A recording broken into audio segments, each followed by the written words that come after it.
Okay, those are the political reactions, but the big question then that comes through, the Ayodhya verdict, can it bring closure to this long-standing dispute? That's the big question that we'll try and address tonight on India at 9. Joining us now, the country's foremost political scientist, Yogendra Yadav, senior fellow at CSTS. Also with us, Swapan Dasgupta, senior journalist and someone who's written extensively on the Ayodhya issue. Subramaniam Swamy, president of the Janata Party, who's also been involved in this issue now for several years. Joining us also now, Zafariyab Jilani, convener of the Babri Masjid Mosque Action Committee, and also he was the counsel for the Sunni Waqf Board. Mahesh Chetmalani, senior lawyer, who's also been a member of the BJP, Asauddin Owaisi, Lok Sabha MP of the MIM from Hyderabad, and Ashok Desai, former Attorney General and Senior Counsel in the Supreme Court. So a real high-powered panel of people today. First to you, Zafariyab Jilani, I want to get this clear now.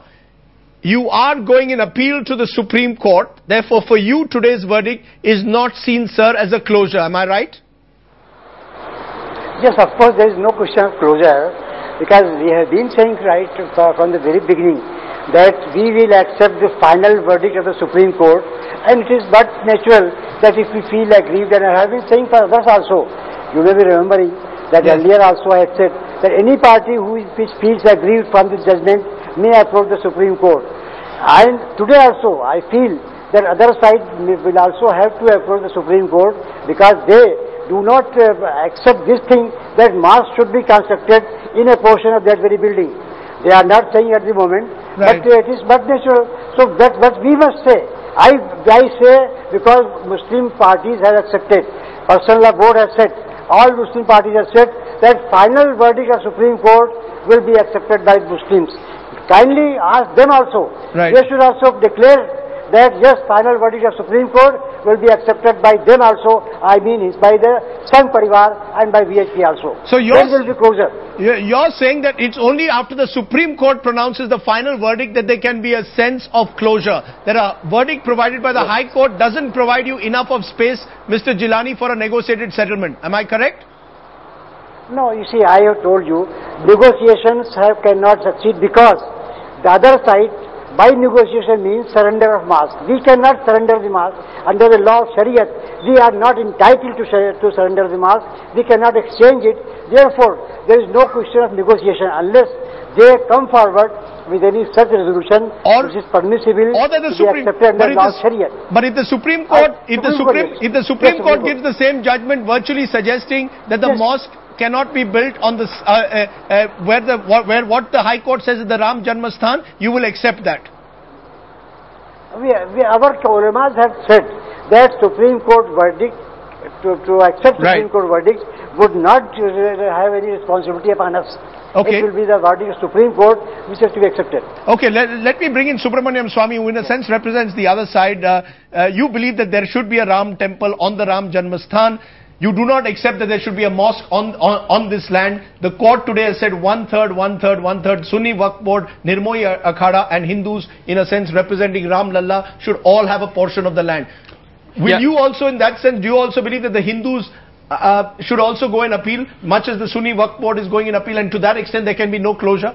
Well, as far as appeal is concerned, if the Sunni Waqf Board is going in appeal, then automatically the Hindu point of view will be represented through the respondents, because they will be made respondents, being parties, and others can also join in.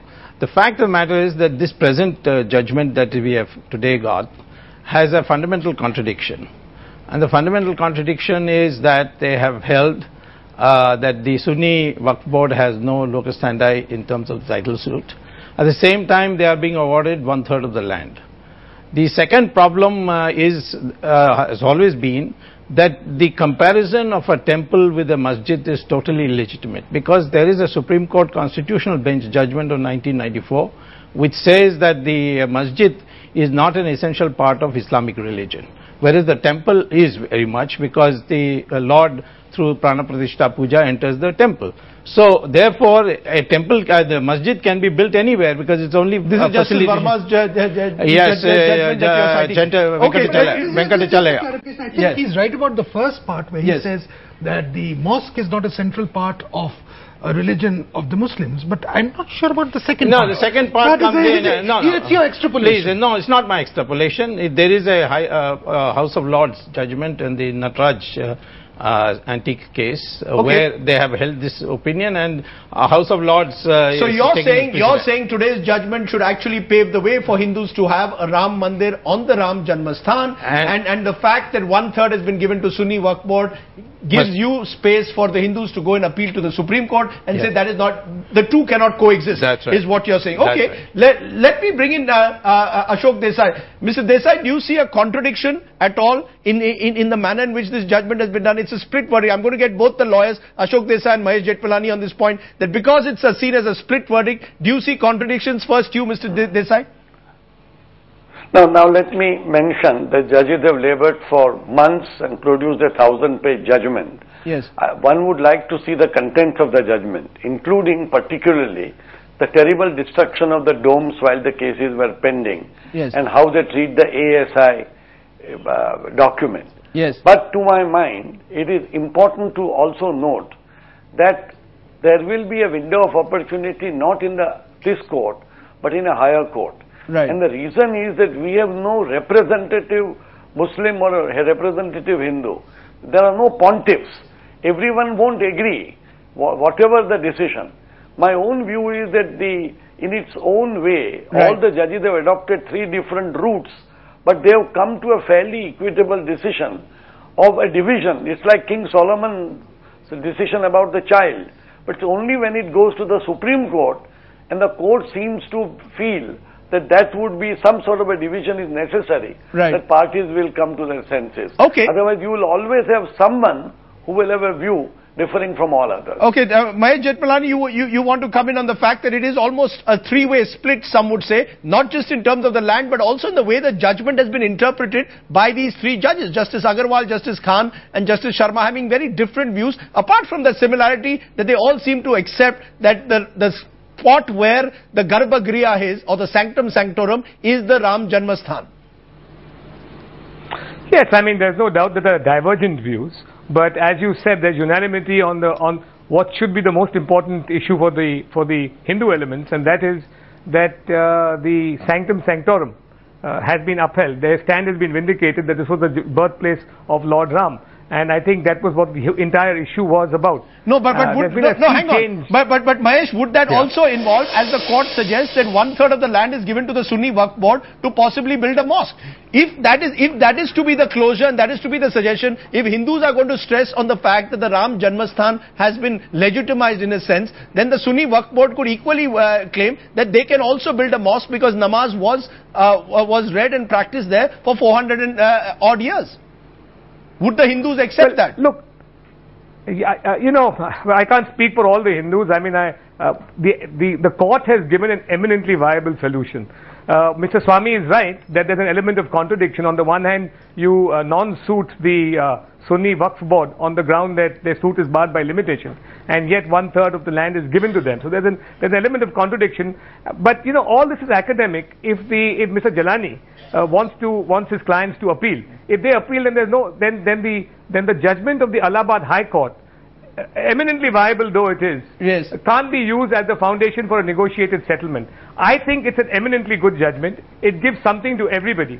I mean, it divides the land 1/3, 1/3, 1/3, and the Muslims can indeed build a mosque over there. Okay. I think really that it's really a test of the will and statesmanship of the central government. Okay. They've got a judicial verdict now, which affords a final closure to this entire matter. Okay. All they have to do is consult all the parties to the list, to the proceedings, and you know, if they want, they can enlist the support of political parties if they think it's necessary. Approach them and say, look, here we have a formula for final settlement. Can you help us to implement this? Let me bring in Mr. Owaisi, because you support the central government. If the central government came and tell you, look, this is an opportunity for a negotiated settlement, do you believe, Mr. Owaisi, that is possible, that actually this judgment is opening a window of opportunity for, on the disputed land, a mosque and a temple to coexist? Do you believe there is that window of opportunity, Mr. Owaisi?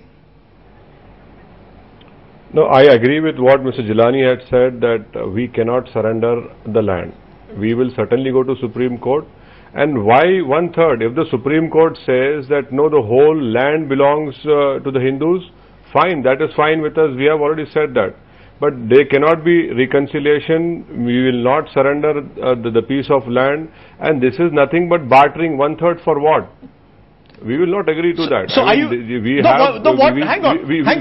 Mr. Owaisi, what if the Supreme Court in its wisdom was to say, we reaffirm the judgment of the Allahabad High Court? I know it's hypothetical, but what if they were to say that? Would you still take this maximalist position, or would you then take a negotiated settlement?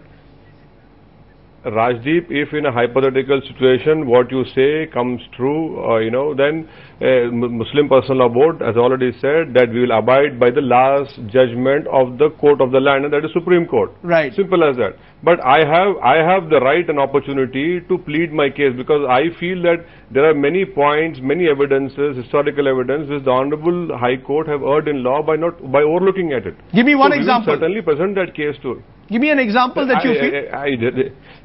Historical evidence is there. I mean, there's so many historical evidence are there. You say that we did not demolish a temple and constructed a masjid over there, and then he says that no, because that the whole place where the dome came down, that has to be given. So there are so many things. I mean, let the whole judgment copy come, and I'm sure. In detail, Mr. Jilani and the lawyers will point out. Oh, no, let me try and resolve this issue, because the court looked at various issues. They've looked at history, they've looked at faith, they've looked at tradition. Swapan Dasgupta, Yogendra Yadav, do you see the two sides are taking maximalist positions, naturally, the Sunni Waqf Board and the Hindu Mahasabha and the other groups. But do you see a way out provided in a sense by the Allahabad High Court, Yogendra and Swapan? Rajdeep, first of all, any decision is better than no decision. So in that sense, we should welcome it. It takes the judicial process forward. What today's judgment does really, I mean, on the one hand, it opens possibility of reconciliation because of this thing of political division, which was almost impossible for political actors to agree to. But strangely, it shifts the ground. In a sense, judiciary has become the terrain for political settlement and reconciliation. Who would handle the constitutional ground? There is an ideal of constitutionalism, which has been shifted away. So, does it bring about constitutionalism? My sense is that it would actually open ground for greater interrogation than it settles on that score. May I then, sorry to butt in, but are you suggesting that what your worry is that the judgment in a sense sanctifies what happened on December 6, 1992 in terms of the demolition of the mosque by establishing the fact that it was a Ram Janmasthan, that it in a sense sanctifies what happened on December 23rd, 1949 when a Ram Lalla idol was found there? Is that your worry, that you believe that the constitutional process is being questioned? That's your main concern? You go to courts in order to, I mean, in any democracy, the task of the judiciary is to guard minority against majoritarian excesses. This is clearly one reason why minorities have looked forward to courts, and today they have reasons to be disappointed. I'm sure that's why they would wish to go to Supreme Court. Okay, Swapan Dasgupta, you have a very varying perception of that. You actually believe that there is space, in a sense, in this judgment, to legitimize the faith that Hindus had, that there was a Ram Janmasthan, at the same time provide possibilities of a compromise. Yeah, well, I'm a bit puzzled by the people who till day before yesterday was talking about the sanctity of the verdict and how important it was that this verdict should come, because the decision on the title suit would actually set the benchmark for this thing, now are doing a completely about turn. Now, regardless of whether we prefer a judicial verdict or not, and I agree with you, Yogendra, that you cannot abdicate the political space. At the same time, I'm a little puzzled about why a High Court verdict is seen as a direct challenge to constitutionalism. To my mind, this verdict actually, regardless of its possible shortcomings, and you really can't prevent anyone from going to the Supreme Court, actually opens up the space for what is there. In other words, you're not leaving anyone with a sense of defeat.